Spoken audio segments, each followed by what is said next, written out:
December 3rd, 1943, 0200 hours, base of Monte la Difensa, Italy. Private Tommy Prince lay motionless in the darkness, 3,000 feet of near vertical cliff face looming above him. The Ojibwa soldier from Manitoba had grown up hunting in forests where silence meant survival. Tonight, that childhood training would be tested against German machine gun nests positioned on a mountain that had already cost the Allies hundreds of casualties in failed assaults. In his right hand, Prince gripped a 7.3-inch V42 stiletto, its double hollow ground blade designed to slip between ribs with minimal resistance, its leather-cushioned crossguard protecting his hand, its pointed skull crusher pommel capable of penetrating a steel helmet with a single blow. The knife weighed just 7 ounces, but Colonel Robert Frederick had personally helped design it for one purpose: silent killing. Around Prince, 600 men of the 1st Special Service Force prepared for an assault that conventional military wisdom said was impossible. They carried no heavy equipment, just rifles, grenades, and the specialized knives that would become their trademark. They wore rubber-soled boots for silent movement. Their faces were blackened with boot polish. They had trained for 8 months in the Montana wilderness for a Norway mission that was cancelled. Now they would find out if artists, lumberjacks, miners, and native trackers could accomplish what battle-hardened infantry divisions could not. What happened on Monte la Difensa over the next 72 hours would not just capture a mountain, it would create a template for special operations that would influence military doctrine for the next 80 years. This is the story of how misfits became legends, how unconventional thinking became doctrine, and how 600 men armed with specialized weapons and unorthodox tactics invented modern special forces warfare. The impossible idea. The 1st Special Service Force began not as a military necessity, but as one eccentric inventor's fever dream. Jeffrey Pike was brilliant, antisocial, and utterly unbound by conventional thinking. Working on Lord Louis Mountbatten's Combined Operations Staff in 1942, Pike conceived Project Plough, a plan so audacious it bordered on insanity. Small teams of highly trained commandos would drive modified snow vehicles called Weasels tracked vehicles capable of 30 miles across snow into Nazi-occupied Norway. They would attack hydroelectric plants providing power to Germany's heavy water production, traverse mountain passes from Italy into Germany, and sabotage Romanian oil fields. The Weasel itself was revolutionary, a tracked vehicle weighing 1.8 tons, powered by a 65 horsepower Studebaker Champion engine, carrying a 1,200-pound payload across terrain that would bog down conventional vehicles. Its ground pressure was just 1.8 pounds per square inch, low enough to traverse soft snow that would swallow trucks. Armed with a .30 caliber machine gun, it could provide mobile firepower in environments where mechanized warfare was considered impossible. Mountbatten called Plough probably the most bold and imaginative scheme of this war. General George Marshall, Chief of Staff of the US Army, was intrigued enough to authorize a feasibility study. The conclusion: technically possible, operationally insane, strategically potentially decisive. On June 25, 1942, Marshall approved forming a joint US-Canadian unit to execute Pike's vision. The 1st Special Service Force would be 2,300 men, half Canadian, half American, trained for winter warfare, mountain operations, amphibious assault, and parachute insertion. They would be capable of fighting on land, sea, and air. They would operate behind enemy lines for extended periods without resupply.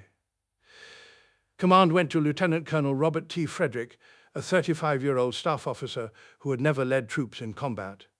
Frederick was brilliant, multilingual, and possessed an intuitive understanding of unconventional warfare. He immediately recognized that this unit would succeed or fail based not on equipment, but on the quality of men and the training they received.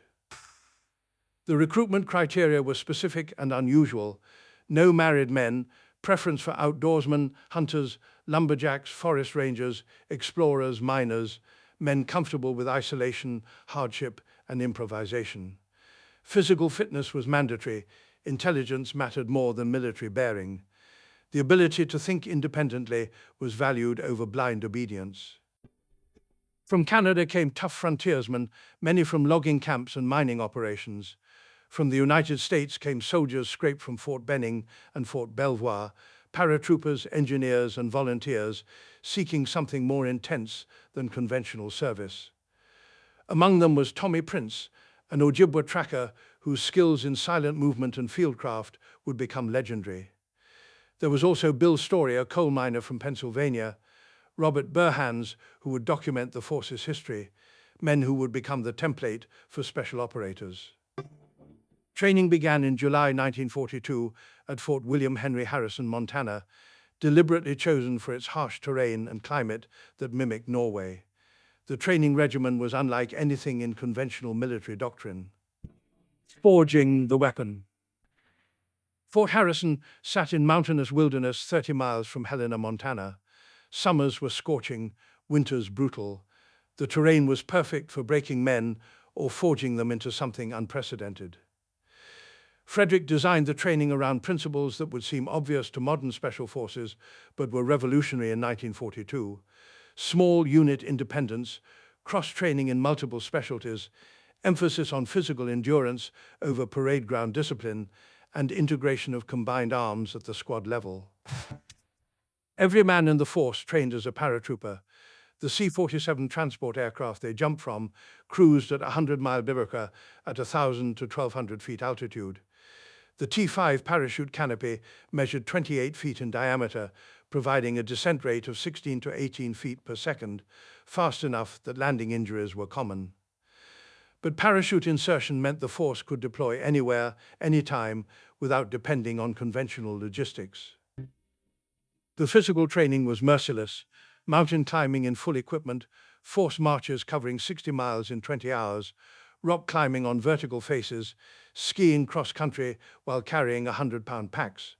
The goal wasn't just fitness, it was creating men who could operate effectively after 72 hours without sleep, who could navigate by stars and terrain features, who could improvise solutions to problems that would paralyze conventional troops. Weapons training emphasized versatility and improvisation. The M1 Garand rifle, semi-automatic, 30-06 caliber, 8-round en-bloc clip, effective range 500 yards, was standard. But forcemen also trained extensively on the Thompson submachine gun, favored for close-quarters combat. The Thompson fired 45 ACP ammunition from 20 or 30-round box magazines at 700 rounds per minute. Its effective range was just 50 to 100 yards, but in the knife fight distances where the force would operate, that mattered more than long-range precision. Critically, Frederick insisted on training with captured German weapons. The MP-40 submachine gun, 9mm Parabellum, 32-round magazine, 500 rounds per minute, was standard German issue. The MG-42 machine gun, 7.92mm Mauser, belt-fed, 1,200 rounds per minute, was the most feared weapon in the Wehrmacht arsenal. Forcemen learned to field strip, load, and fire these weapons blindfolded. In prolonged operations behind enemy lines, captured weapons might be their only ammunition source. The demolitions training was extensive. Every man learned to calculate explosive charges for different targets, how much TNT to drop a bridge, how to place charges on rail lines to maximize disruption, how to create improvised explosives from captured materials. They practiced with M1A1 Beano grenades, baseball-shaped explosive devices designed to be thrown like baseballs, though so unreliable they were later withdrawn from service. They used standard Mk2 fragmentation grenades, pineapple-shaped, 5-6 second fuse, lethal radius 30 feet, fragmentation effective to 200 feet. Close combat training was brutal and realistic. Captain Pat O'Neill, a former Shanghai municipal police detective who had trained under William Fairbairn and Eric Sykes, taught hand-to-hand combat and knife fighting. O'Neill's methods emphasized speed, brutality, and efficiency over martial arts elegance. Throat strikes, eye gouges, groin attacks, the goal was killing quickly and quietly. The V-42 knife became the physical symbol of this philosophy. Frederick had helped design it after seeing the Fairbairn Sykes fighting knife in Britain. The V-42's 7.3-inch stiletto blade was double hollow ground, creating a cruciform cross-section that maximized penetration while maintaining structural strength. The thumbprint indentation on the ricasso allowed positive blade orientation in darkness. The leather washer handle provided secure grip even when blood-slick. The skull crusher pommel, originally dangerously sharp, later dulled after too many soldiers stabbed themselves, could deliver killing blows to the head. The knife could penetrate a steel helmet and liner with a single thrust. Its narrow profile slipped between ribs with minimal resistance. It was designed not for utility. The thin blade would snap if used to open ration cans, but for one purpose: killing human beings silently and efficiently. Case Cutlery manufactured approximately 3,000 V-42 knives, issued exclusively to the 1st Special Service Force. Years later, the knife would appear on the unit crests of U.S. Army Special Forces and Canadian Special Operations Command, a permanent symbol of their lineage. The training accidents were numerous and sometimes fatal. 18 men died in parachute training accidents. Others were injured in mountain climbing, skiing, or live fire exercises. Frederick accepted these losses as necessary costs of creating a unit capable of impossible missions. The Canadians and Americans were initially separated by national pride and cultural differences. Fistfights erupted in bars in Helena. The Canadians thought the Americans were undisciplined cowboys. The Americans thought the Canadians were uptight and rigid. Frederick deliberately mixed nationalities at squad level, forcing them to depend on each other. Gradually, national identities dissolved into a single unit identity. They were no longer Canadians or Americans, they were forcemen. By December 1942, the 1st Special Service Force was the most intensively trained unit in the Allied military. They could ski, climb, parachute, demolish, navigate, and fight with specialized skills no conventional infantry possessed. They were ready for their mission to Norway. Except the mission was cancelled. The search for a mission. The cancellation of Operation Plough left the 1st Special Service Force as the most expensive military orphan of World War II. They had cost millions to train, they required specialized equipment, they operated outside normal command structures, and suddenly they had no mission. Frederick fought desperately to keep the unit intact. The alternative was disbanding the force and distributing the men as replacements to conventional units, wasting 8 months of specialized training. He lobbied commanders, wrote proposals, and argued that the force's unique capabilities could be decisive somewhere, anywhere. His first opportunity came in August 1943, Operation Cottage, the invasion of Kiska Island in the Aleutians. Japanese forces had occupied the island, and Allied planners expected fierce resistance. The force would spearhead the assault using their amphibious training and cold weather expertise. The forcemen loaded into transport ships at San Francisco, sailed north through rough seas, and conducted an amphibious landing on August 15, 1943. They advanced inland cautiously, expecting ambushes. Artillery fired preparatory bombardments, patrols probed for enemy positions. Except there were no Japanese on Kiska. They had evacuated weeks earlier under cover of fog. The force's baptism of fire turned into a surreal occupation of an empty island. The only casualties came from friendly fire and booby traps left behind. It was an anticlimax that could have doomed the unit. Critics argued that the force was an expensive solution looking for a problem, but Frederick kept fighting for a combat role. In November 1943, he got his chance. The Fifth Army in Italy was stalled at the Winter Line, a series of German defensive positions anchored in the Apennine Mountains south of Rome. The key strongpoint was Monte la Difensa, a 3,000-foot mountain with near vertical approaches. German positions on the summit dominated the Mignano Gap, blocking the Allied advance toward Rome. Multiple Allied attacks had failed with heavy casualties. The 36th Infantry Division tried and was repulsed. British forces attacked and were thrown back. The mountains seemed impregnable, too steep for armor, swept by interlocking machine gun fire, defended by experienced troops from the 15th Panzergrenadier Division. On November 19, 1943, the 1st Special Service Force arrived in Naples. Frederick immediately began reconnaissance of Monte la Difensa. What he saw confirmed the mountain's reputation. The approaches were killing grounds, the summit was fortress-like, and conventional assault tactics were suicide. Frederick spent days studying the mountain, talking to survivors of previous attacks, and formulating a plan that would either vindicate the force's training or destroy it. Assault on Monte la Defensa. Frederick's plan was simple in concept, terrifying in execution. Night assault up the steepest approach, the northwest face that the Germans considered unclimbable. Conventional military wisdom held that night attacks required careful coordination, extensive artillery preparation, and overwhelming force. Frederick planned the opposite: minimal artillery to preserve surprise, small units moving independently, absolute silence, and an approach so difficult the Germans wouldn't expect it. On December 2, 1943, the force moved into assembly areas at the base of Monte la Defensa.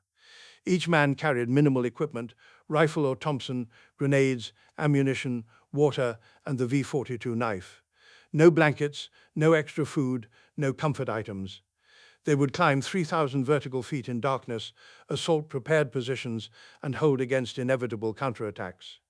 Resupply would be impossible until pack mules could navigate the trails after the summit was secured. Tommy Prince and other scouts went forward first, identifying the climbing route and marking it with white tape, barely visible in starlight. The northwest face was not quite vertical, perhaps 60 to 70 degrees in most places, but loose rock and sparse vegetation meant climbers had to test every handhold.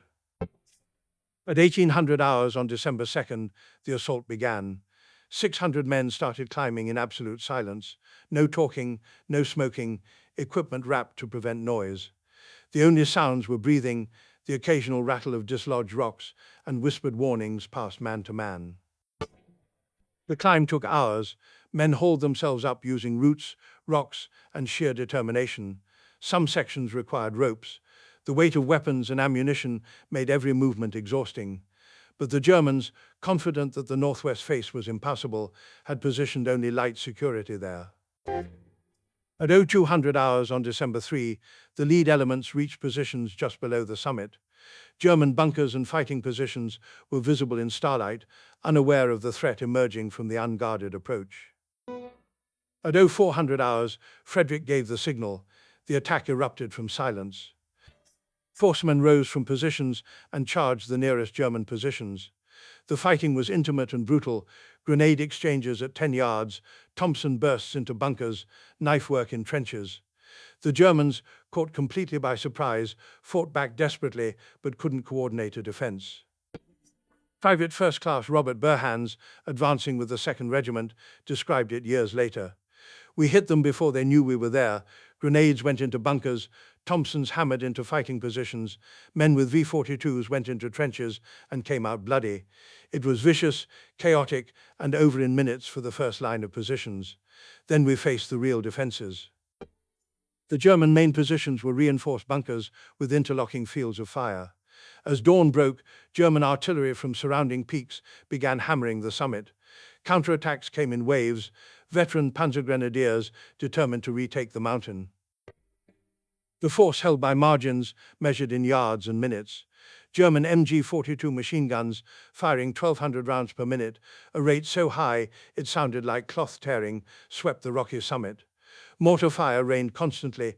The forcemen used captured German weapons when their own ammunition ran low, exactly as Frederick had trained them.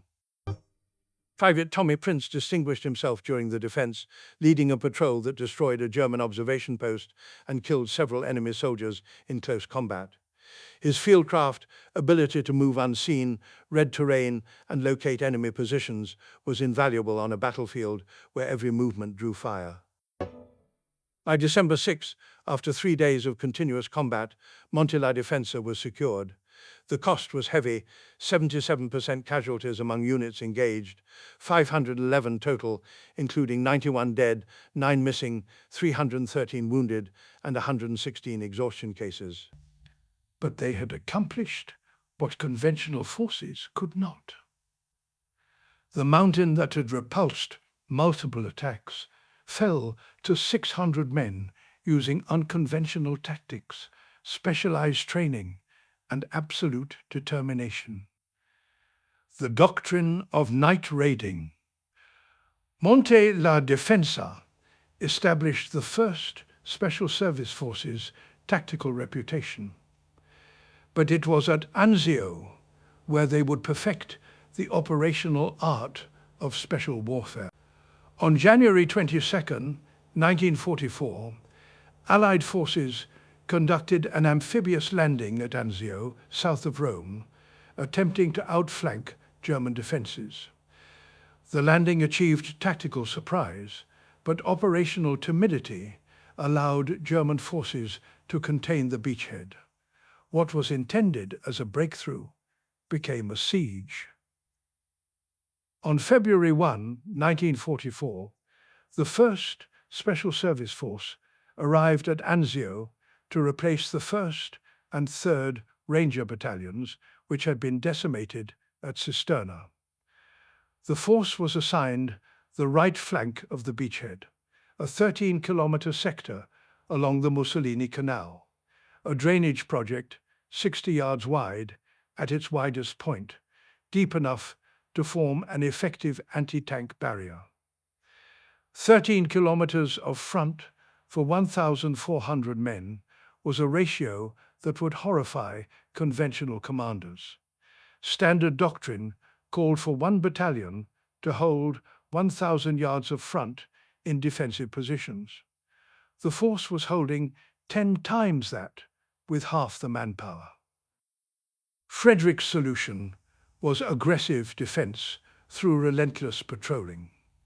If conventional forces defended by holding ground, the force would defend by terrorizing the enemy across the entire sector, making the Germans believe they faced a much larger force. Starting on their first night at Anzio, force patrols crossed the Mussolini Canal and penetrated German lines. The tactics were consistent and terrifying. Small teams, usually 4 to 8 men, would infiltrate at night, blackened faces invisible in darkness, moving with absolute silence.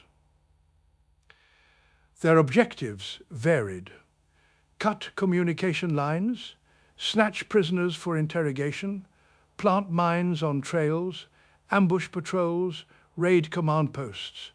Sometimes they simply wanted to be heard, firing a few shots, tossing grenades, then vanishing before the Germans could respond. The psychological effect was devastating. German units facing the force reported enemies everywhere, constant attacks, no safe rear areas. Units that should have been resting in reserve positions lived in constant tension, expecting raids at any moment. Tommy Prince was particularly effective in these operations. On one mission, he disguised himself as a farmer and spent 2 days observing German positions from an abandoned house just 200 yards from enemy lines. When his radio antenna was damaged by shrapnel, he climbed onto the roof in daylight, pretended to hang laundry, and repaired the antenna while German soldiers watched through binoculars. His reports directed artillery that destroyed several German positions. The force developed a signature calling card. When they raided German positions, they would leave behind stickers reading, "Das dicke Ende kommt noch." The worst is yet to come, sometimes accompanied by a spearhead insignia. Some sources claim they also left cards reading, "You are fighting the Black Devils," though this remains unverified. The nickname Black Devils, die Schwarzen Teufel, supposedly came from a German officer's diary entry. "The Black Devils are all around us every time we come into line, and we never hear them come." Whether this specific diary entry existed remains debated among historians. What's undebatable is that German units began calling them Schwarzer Teufel and requesting reassignment away from the force's sector. The Germans began pulling their lines back, sometimes up to half a mile, to create buffer zones against force patrols. This had strategic implications. The force was effectively expanding the beachhead through aggressive patrolling rather than formal attacks. The raids required meticulous planning and specialized techniques. Before each mission, patrol leaders studied aerial reconnaissance photos, memorized terrain features, and planned multiple exfiltration routes. They synchronized watches, established rally points in case units were separated, and agreed on recognition signals. The preferred weapons for night raids were the Thompson submachine gun and the V-42 knife. The Thompson's 45 ACP round had substantial stopping power at close range. The 30-round magazine provided sustained fire for emergencies. But noise was always a concern. Firing revealed positions and alerted the entire sector. The V-42 knife was ideal for silent killing. Forcemen trained in specific techniques, approaching from behind, one hand covering the mouth, the blade thrust upward under the ribs toward the heart, or drawn across the throat, severing the carotid artery and windpipe. Death came in seconds, silently. These were not sporting contests. They were industrial killing, performed by men who had trained extensively in human anatomy and the mechanics of silent death. Private Bill Story later reflected, "We did things at Anzio that I don't talk about. The V-42 wasn't a souvenir or decoration. It was a tool for killing people quietly. We became very good at it." The force held the Anzio line for 99 continuous days, a record for sustained frontline service. They conducted hundreds of patrols, captured numerous prisoners, and tied down German forces through constant aggressive action. The casualty rate was horrific. 40% of the force became casualties during the Anzio operation.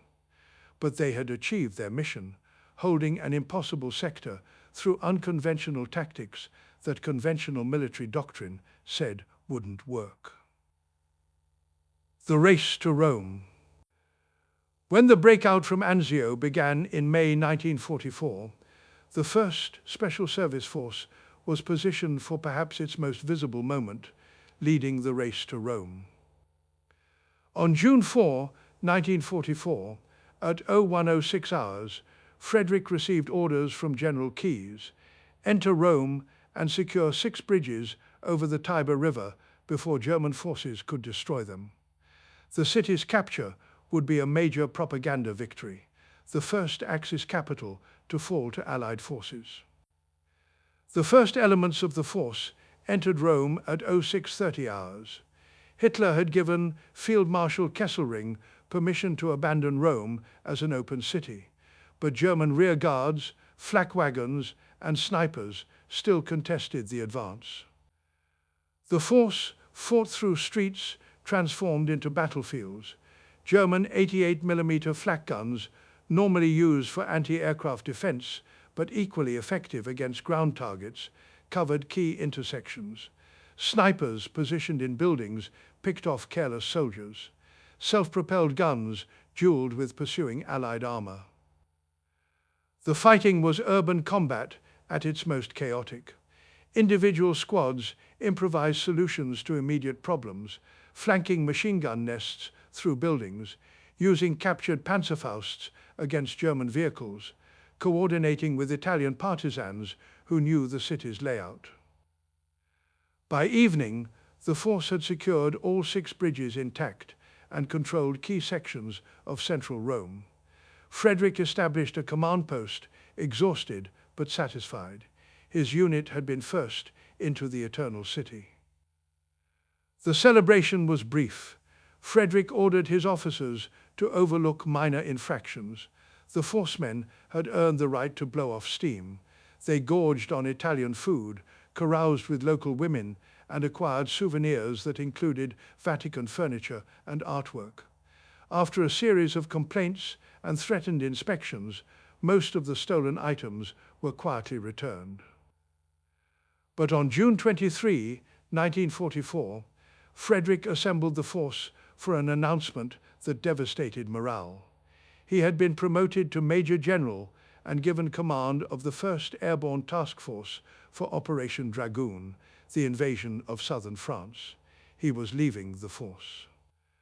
Sergeant Raphael P. Hannon later recalled, "The tough forcemen cried like babies when we said goodbye to General Frederick.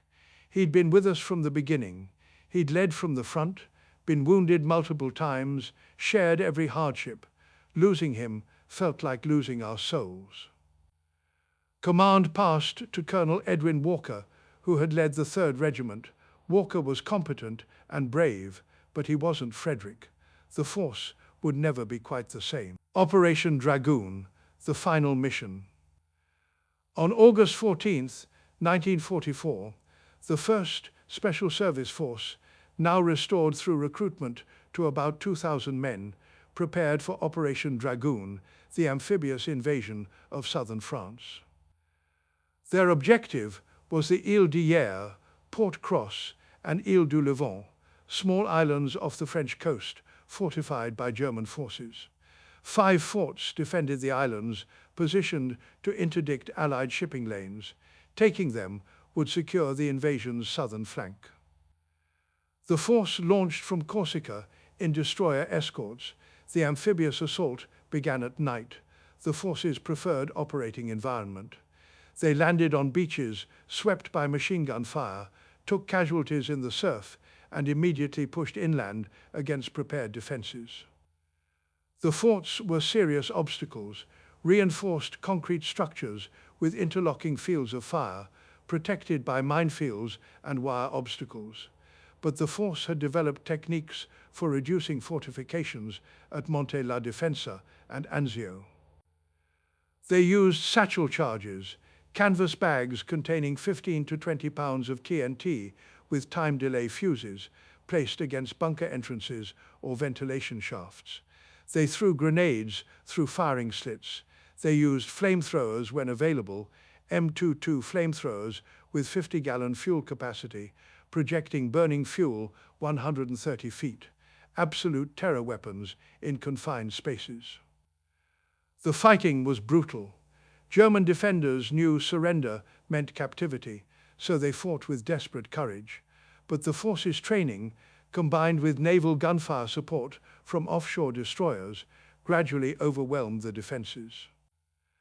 By August 15, both islands were secured. 9 forcemen were killed in action. The German garrison was either dead or captured. The invasion of southern France proceeded with its flanks secured. The force then attached to Frederick's 1st Airborne Task Force and pushed inland through the French Riviera. The fighting was anticlimactic compared to Anzio. German forces were withdrawing northward, fighting delaying actions rather than defending every position. By November 1, 1944, the force reached the French-Italian border in mountainous terrain. There, active combat operations effectively ceased. The Germans had withdrawn to prepared positions. The Allies consolidated for winter. On November 28, 1944, the 442nd Regimental Combat Team, the legendary Japanese-American unit, relieved the force in place.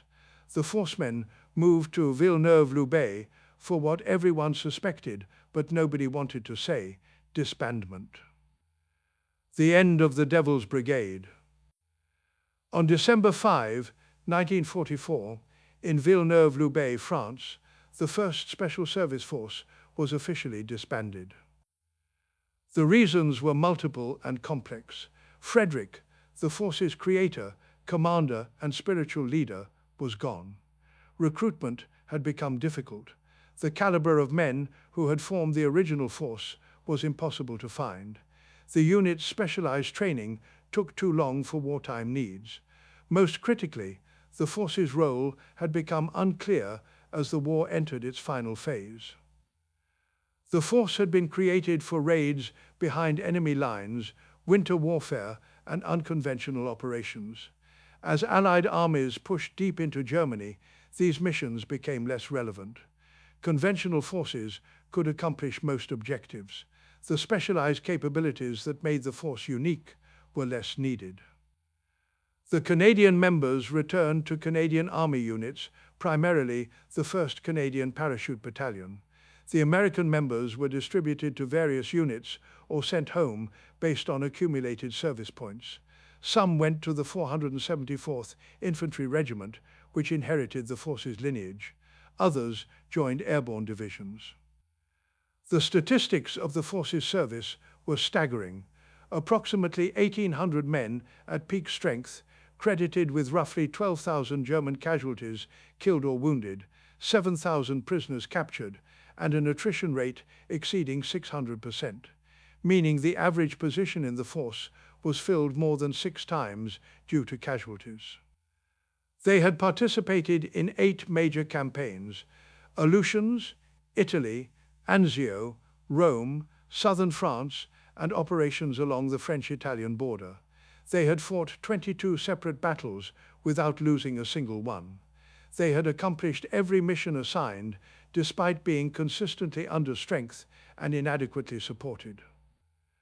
But perhaps their most important legacy was intangible. They had proven that small, highly trained units, using unconventional tactics, could achieve results disproportionate to their numbers. They had demonstrated that specialized selection, intensive training, and operational flexibility could create forces more effective than conventional units many times their size. The birth of Special Forces. The first Special Service Forces disbandment was not the end of their story. It was the beginning of their legacy. In the immediate post-war period, the lessons of the force were largely forgotten. The massive conventional armies that defeated Germany and Japan dominated military thinking. Special operations seemed like wartime expedients, unnecessary in peacetime. But in 1952, as the Korean War revealed the need for unconventional warfare capabilities, the U.S. Army activated the 10th Special Forces Group at Fort Bragg, North Carolina. The unit's mission, conducting guerrilla warfare, special reconnaissance, and unconventional operations behind enemy lines. The 10th Special Forces Group studied the 1st Special Service Force extensively. They adopted similar selection criteria: physically fit, mentally tough, capable of independent thinking. They emphasized small unit operations, cross-training in multiple specialties, and language skills. They developed the same aggressive mindset that had characterized the force. In 1960, when the U.S. Army reorganized Special Forces, the 1st Special Forces was designated as the parent regiment for all Special Forces groups. It adopted the 1st Special Service Forces coat of arms, featuring the V-42 knife prominently in the center between crossed arrows. The lineage was official. Modern Special Forces descended directly from Frederick's Devil's Brigade. Canadian Special Operations Forces similarly traced their heritage to the force. When Canada established Joint Task Force 2, JTF-2, in 1993, the unit studied force tactics and incorporated many of the same principles.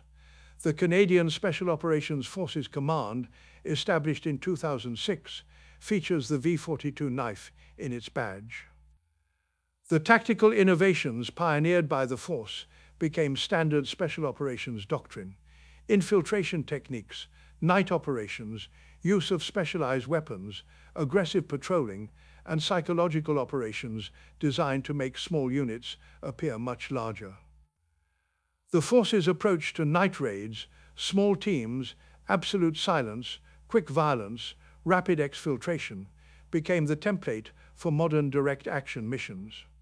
Their aggressive defense of the Anzio line through constant patrolling influenced thinking about how special operations forces could hold territory disproportionate to their numbers. Perhaps most importantly, the force demonstrated that unconventional soldiers, frontiersmen, hunters, native trackers, men who didn't fit conventional military molds, could become extraordinarily effective when given appropriate training and leadership. This insight influenced special operations recruiting for decades. Tommy Prince, the legend. Among the forcemen, few embodied the unit's spirit more completely than Sergeant Tommy Prince. The Ojibwa soldier from Manitoba had grown up hunting and trapping in environments where silent movement and reading terrain meant survival. These skills, honed over childhood and adolescence, translated perfectly into military reconnaissance and combat. Prince's list of accomplishments reads like fiction. At Anzio, he conducted over 40 patrols into German lines. He once spent 2 days disguised as a farmer, observing German positions from a house 200 yards from enemy lines, repairing his damaged radio antenna in full view of German observers. He destroyed numerous German positions through cold artillery fire. He killed multiple enemy soldiers in close combat. After the force disbanded, Prince transferred to the British 1st Canadian Parachute Battalion and served in France and Germany. Frederick became the youngest Major General in the US Army at age 37. After the war, he served in various staff and command positions.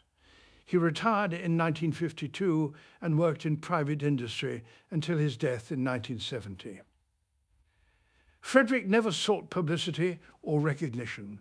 He rarely gave interviews about the force. He believed the men's accomplishments should speak for themselves, and that commanders who took credit for their subordinates' achievements were fundamentally dishonorable. This modesty meant Frederick never became a household name like Patton or MacArthur. But among special operations professionals, his reputation is unmatched. He created a unit from scratch, designed its training, developed its tactics, led it in combat, and established principles that influence special operations to this day. The V-42 knife, which Frederick helped design, remains the most recognizable symbol of his legacy.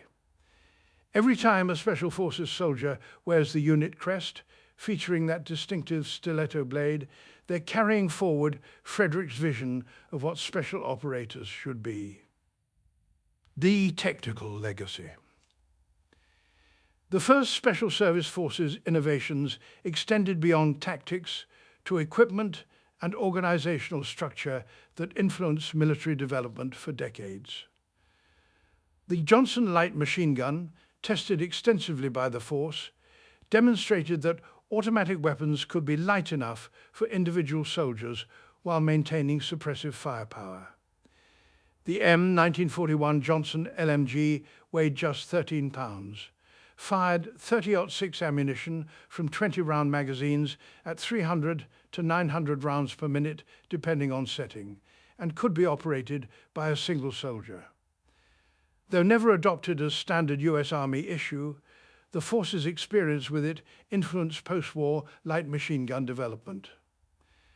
The force's extensive use of captured weapons anticipated modern special operations practice. Today's special operators routinely train on foreign weapon systems and use captured equipment in prolonged operations. This began as necessity at Anzio, where resupply was difficult and captured German ammunition was plentiful, but evolved into doctrine recognizing that special operations forces operating behind enemy lines must use whatever weapons are available. The organizational structure Frederick developed, small, self-sufficient teams capable of independent operations but coordinated at company level, became the template for modern special forces organization. The 6-man team that forms the basic element of US Army Special Forces and Canadian Special Operations Regiment traces directly to force squad organization.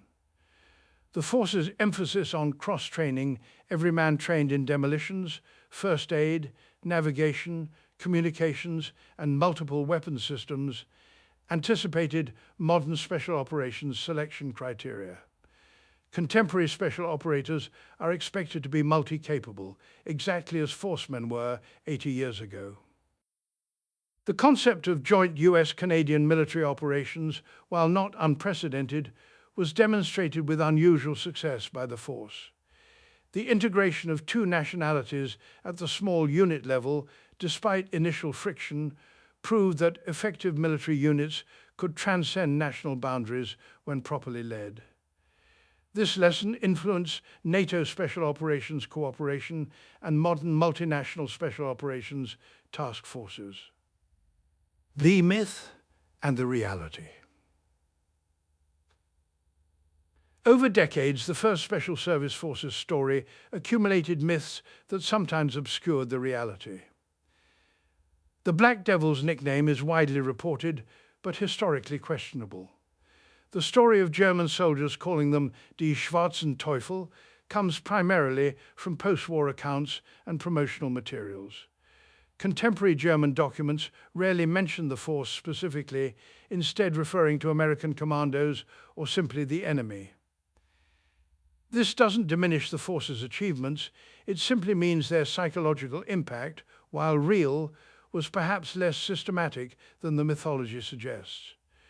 German units facing the force at Anzio certainly experienced constant raids, high casualties, and psychological pressure. Whether they used a specific nickname is less important than the operational effect. German forces requested relief from the sector, pulled back their lines, and operated under constant tension. The claim that the force never lost a battle requires careful definition. They completed every assigned objective and won every engagement they intended to win. But they suffered tactical setbacks, patrols ambushed, positions temporarily overrun, casualties from artillery and counterattacks. The more accurate statement, the force never failed to accomplish a mission, though sometimes at horrific cost. The 600% casualty rate is real, but requires context. This doesn't mean individual soldiers were wounded 6 times on average. It means that as casualties evacuated, replacements filled positions, and those replacements became casualties, the cumulative total exceeded the unit's paper strength multiple times. High-risk operations inevitably produce high casualty rates. The V-42 knife's combat effectiveness is sometimes exaggerated. While certainly used in close combat, most enemy casualties came from firearms, grenades, and artillery. The knife was psychologically important, a symbol of the force's close combat capability and aggressive mindset, but practically it was one tool among many. Its prominence in force mythology reflects its symbolic importance more than its tactical centrality. These clarifications don't diminish the force's accomplishments, they simply ground the legend in historical reality. The first Special Service Force was an extraordinarily effective unit that achieved remarkable results through superior training, innovative tactics, and exceptional courage. The mythology that grew around them reflects the genuine impact they had, even if specific details are sometimes embellished. The influence on modern warfare. The operational concepts pioneered by the first Special Service Force influenced military thinking far beyond special operations. Their demonstration that small units using aggressive tactics could hold disproportionately large sectors influenced defensive doctrine. The concept of active defense, defending through aggressive patrolling and raids rather than static positions, was validated at Anzio and became standard practice for forces facing numerically superior opponents. The force's night operations techniques became foundational to modern infantry tactics. Their methods, slow movement, absolute noise discipline, detailed planning, multiple exfiltration routes, are now taught at every infantry school as standard night operations procedure.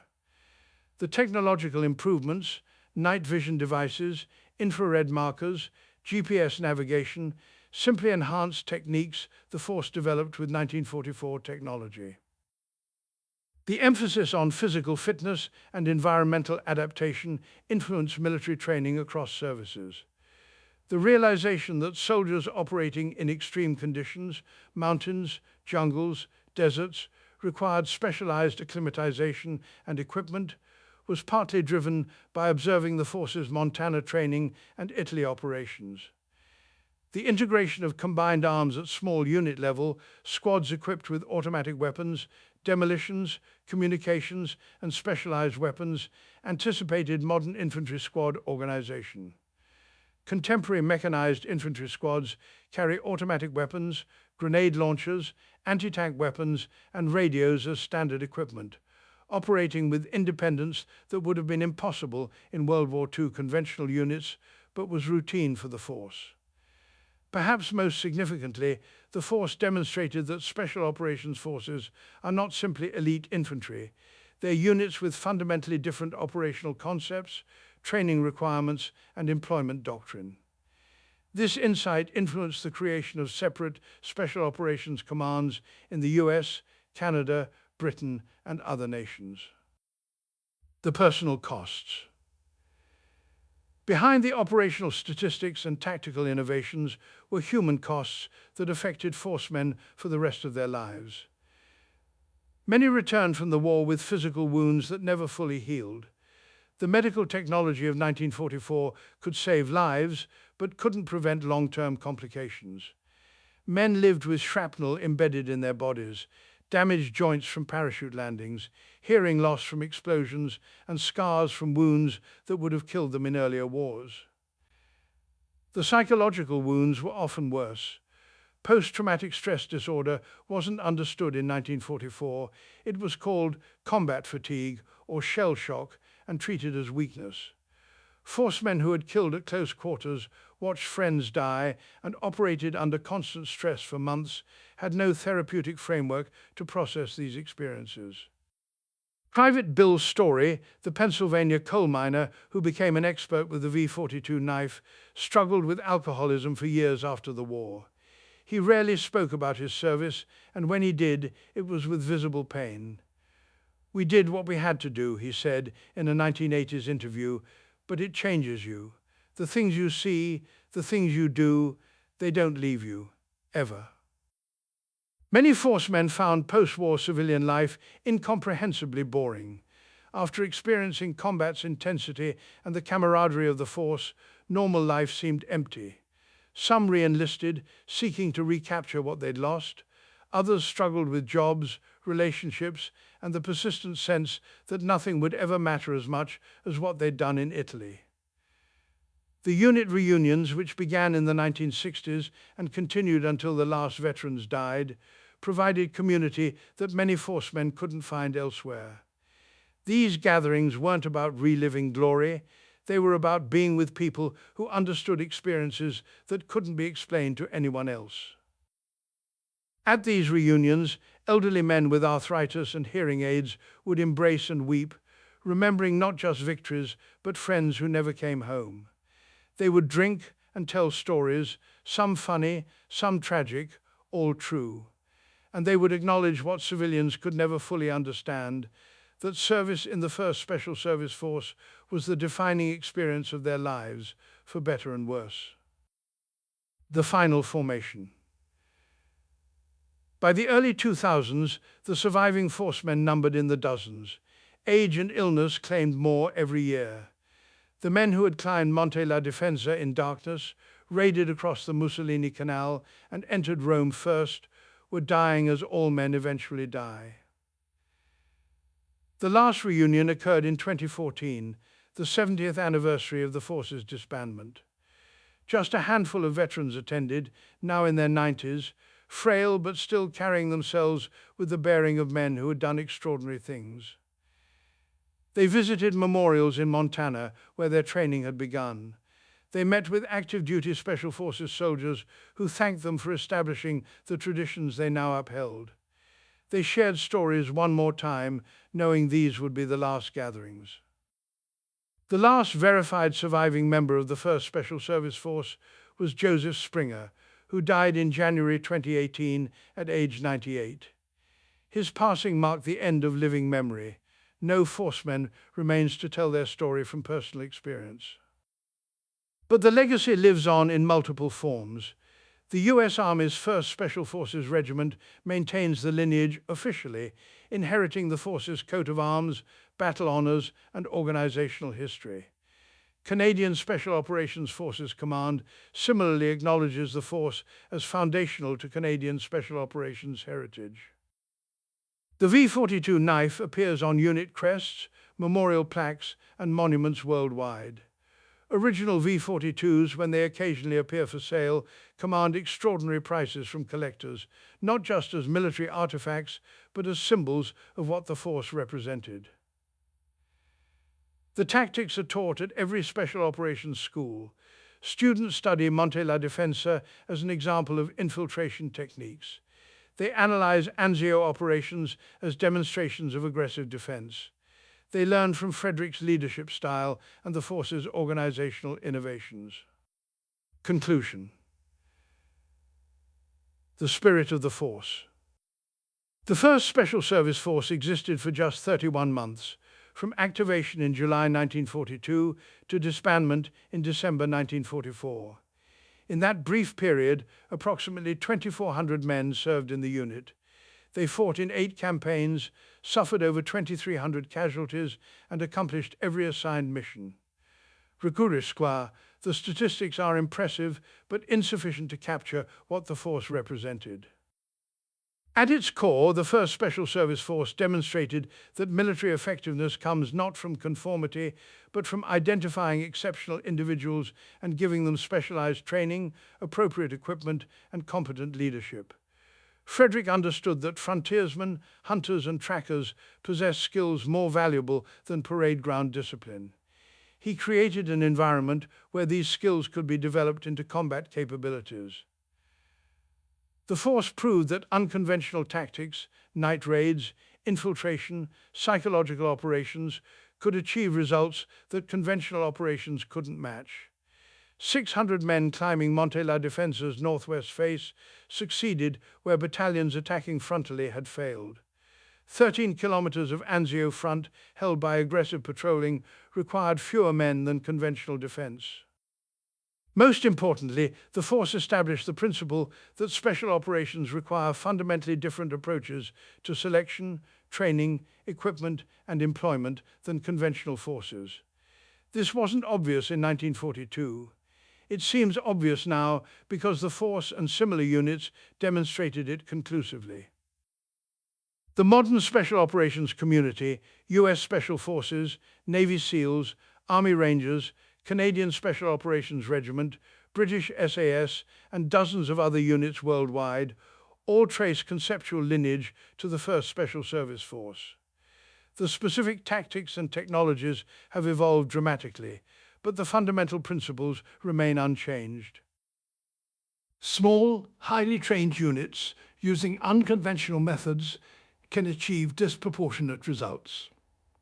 Physical fitness and mental toughness are prerequisites. Independence and initiative matter more than rigid obedience. Specialized equipment enables specialized missions.